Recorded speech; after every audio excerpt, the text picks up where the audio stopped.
की वीडियो में बात करेंगे जेपीएससी में फॉरेस्ट रेंजर की वैकेंसी आई है, एसीएफ की वैकेंसी आई है। इसमें फॉर्म भरने में लोगों को प्रॉब्लम हो रही है और कारण स्पष्ट है। उनको लग रहा है वो एलिजिबल है, ठीक है। जैसे सिविल, डिग्री इन सिविल है, मैकेनिकल है, केमिकल है, इलेक्ट्रिकल का कॉलम कहीं भी नहीं है।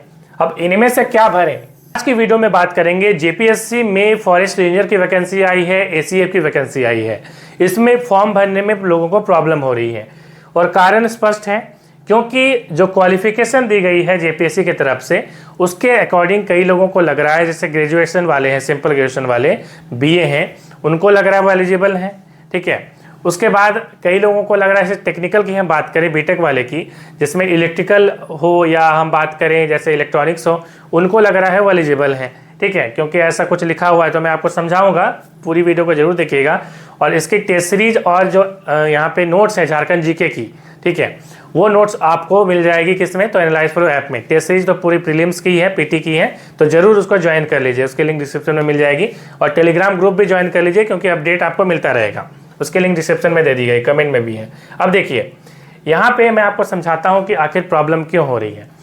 यहाँ पे सबसे पहले क्वालिफिकेशन की बात करें तो एसीएफ और रेंज ऑफिसर दोनों में ही क्या है, इसमें क्वालिफिकेशन यहाँ पे ऊपर लिखा हुआ है कि मान्यता प्राप्त किसी विश्वविद्यालय से एक विषय में, ठीक है, यथा जैसे कृषि है, एग्रीकल्चर है, एग्रीकल्चर इंजीनियरिंग है, उसके बाद एनिमल हस्बेंड्री है, ठीक है, इस प्रकार से लिखा गया है। रसायन विज्ञान है, ठीक है, उसके बाद यहाँ पे गणित, भौतिकी, सांख्यिकी, इस प्रकार से सारे सब्जेक्ट लिखा हुआ है कि इनमें से स्नातक में, मतलब ग्रेजुएशन में किसी एक विषय के रूप में होना चाहिए। यदि आपका ग्रेजुएशन में, चाहे वो बीटेक हो या कुछ भी हो, बीटेक भी तो ग्रेजुएशन ही होता है ना, या आपका जो बीए है वो भी आपका ग्रेजुएशन ही होता है, तो उनमें यदि एक सब्जेक्ट आपका, इनमें से कोई ऊपर का कोई भी एक सब्जेक्ट हो तो आप एलिजिबल हैं। जैसे इन्वायरमेंटल जो है बहुत लोगों का होता है, इन्वायरमेंटल साइंस है ना, तो इनमें से कोई भी एक सब्जेक्ट आपके ग्रेजुएशन में होगा तो आप एलिजिबल हैं, पहली कंडीशन के अकॉर्डिंग। मगर उसमें क्या लिखा है, अथवा करके लिखा है कि संबंधित विषय में ऑनर्स हो सकता है। यदि आपके पास ऑनर्स भी है तो भी चलेगा, अथवा लिखा है मतलब नहीं है तो भी चलेगा। ऑनर्स नहीं भी आपने ऊपर से किया है, आपका सिर्फ एक सब्जेक्ट भी आपके ग्रेजुएशन में है तो आप एलिजिबल हैं। तीसरी कंडीशन क्या लिखा है, अथवा करके लिखा है कि सिविल, मैकेनिकल और केमिकल एलिजिबल है। मतलब यहाँ पे इलेक्ट्रिकल का नाम नहीं है, कंप्यूटर का नाम नहीं है, इलेक्ट्रॉनिक्स का नाम नहीं है, इलेक्ट्रिकल एंड इलेक्ट्रॉनिक्स का नाम नहीं है। जबकि अदर स्टेट में आप देखेंगे तो इन बहुत सारे ब्रांच जो एलिजिबल होते हैं, है ना। तो सेंट्रल की वैकेंसी में भी एलिजिबल होते हैं, क्योंकि जो एग्ज़ाम है सीएफ वाली वो यूपीएससी भी लेती है ना। तो ये एक बहुत इंपॉर्टेंट चीज़ है जिसको लोग जो है, इसका मतलब ऊपर के कंडीशन के अकॉर्डिंग देखिए, जैसे हम मान लेते हैं इलेक्ट्रिकल ब्रांच, यहाँ पे लिखा हुआ नहीं है।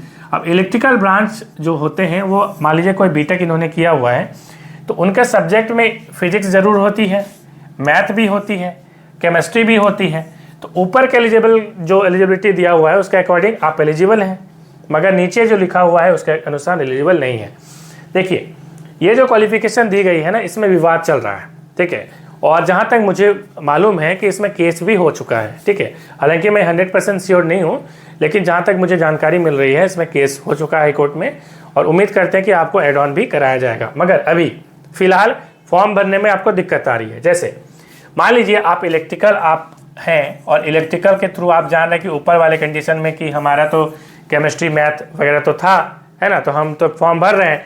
अब वो लोग फॉर्म यदि भर रहे हैं तो उनको कहीं भी मिल नहीं रहा है। जैसे सिविल, डिग्री इन सिविल है, मैकेनिकल है, केमिकल है, इलेक्ट्रिकल का कॉलम कहीं भी नहीं है। अब इनमें से क्या भरें, क्योंकि उनका तो डिग्री इन मैथमेटिक्स तो होगा नहीं, है ना, क्योंकि इलेक्ट्रिकल में मैथमेटिक्स भी रहता है, अब वो केमिस्ट्री भी रहता है, अब क्या भरें उसको, उनको ये प्रॉब्लम आ रही है, ठीक है। तो ये प्रॉब्लम क्यों आ रही है समझ रहे हैं। फिलहाल आप चाहें तो किसी भी इसमें से कोई भी एक को भर सकते हैं। हालांकि मेरी अपनी कोई ओपिनियन नहीं है, ये आपकी समझ है, आप करना चाहें तो कर सकते हैं, ठीक है। क्योंकि एलिजिबिलिटी में जो बातें लिखी गई हैं, ऊपर के अनुसार आप एलिजिबल हैं, नीचे के अनुसार आप एलिजिबल नहीं हैं, ठीक है। तो आप अपने अकॉर्डिंग काम करें, और जब भी कोई फैसला आता है तो हम इस पर जरूर वीडियो बनाएंगे, अपडेट आपको जरूर देंगे। तो मिलते हैं नेक्स्ट वीडियो में। Thanks for watching.